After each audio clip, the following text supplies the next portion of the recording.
ನರೇಗಾ ಕಾಮಗಾರಿಯಲ್ಲಿ ನಡೆದ ಅಕ್ರಮದ ಬಗ್ಗೆ news first ವಿಸ್ತೃತವಾಗಿ ವರದಿ ಬಿತ್ತರಿಸಿದ್ದು ದೊಡ್ಡ ಇಂಪ್ಯಾಕ್ಟ್ ಆಗಿದೆ.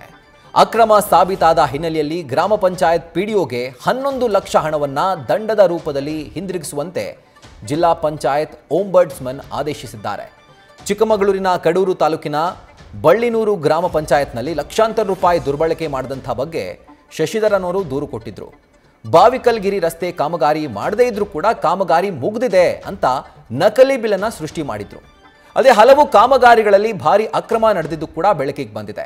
ಪಿಡಿಒ ಶಿವಕುಮಾರ್ ಜೊತೆ ಅಕ್ರಮಕ್ಕೆ ಕೈ ಜೋಡಿಸಿದ್ದು ಸಾಬೀತಾದ ಹಿನ್ನೆಲೆಯಲ್ಲಿ ಇಂಜಿನಿಯರ್ ಮಧುಸೂದನ್ 1.45 ಲಕ್ಷ, ಗ್ರಾಮ ಪಂಚಾಯಿತಿ ಅಧ್ಯಕ್ಷ ರತ್ನಮ್ಮಗೆ 48,000, ಡೇಟಾ ಆಪರೇಟರ್ ರವಿಕುಮಾರ್ ಹಾಗೂ ಬಿಎಫ್ಟಿ ವನ್ರಾಜ್ 1,000 ರೂಪಾಯಿಯನ್ನ ದಂಡದ ರೂಪದಲ್ಲಿ ಹಿಂದಿರುಗಿಸುವಂತೆ ಆದೇಶ ನೀಡಲಾಗಿದೆ. ಇಷ್ಟೆಲ್ಲ ಅಕ್ರಮ ಎಸಗಿದ್ರೂ ಪಿಡಿಒ ಶಿವಕುಮಾರ್ನನ್ನ ಅಮಾನತು ಮಾಡದೆ ವರ್ಗಾಯಿಸಿದ್ರಲ್ಲಿ ಓಂಬಡ್ಸ್ಮನ್ ಪಾತ್ರ ಇದೆ ಅಂತ ಗ್ರಾಮಸ್ಥರು ದೂರಿದ್ದಾರೆ. ಹಾಗೂ ಇದು ನ್ಯೂಸ್ ಫಸ್ಟ್ನ ಬಿಗ್ ಇಂಪ್ಯಾಕ್ಟ್ ಆಗಿದೆ.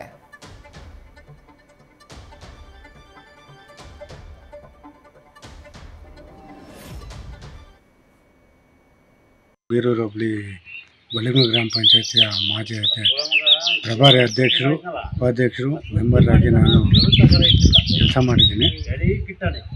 ನಾವು ಒಂದೆರಡು ವರ್ಕ್ ಬಗ್ಗೆ ಬಳ್ಳಿನೂರು ಗ್ರಾಮ ಪಂಚಾಯತಿ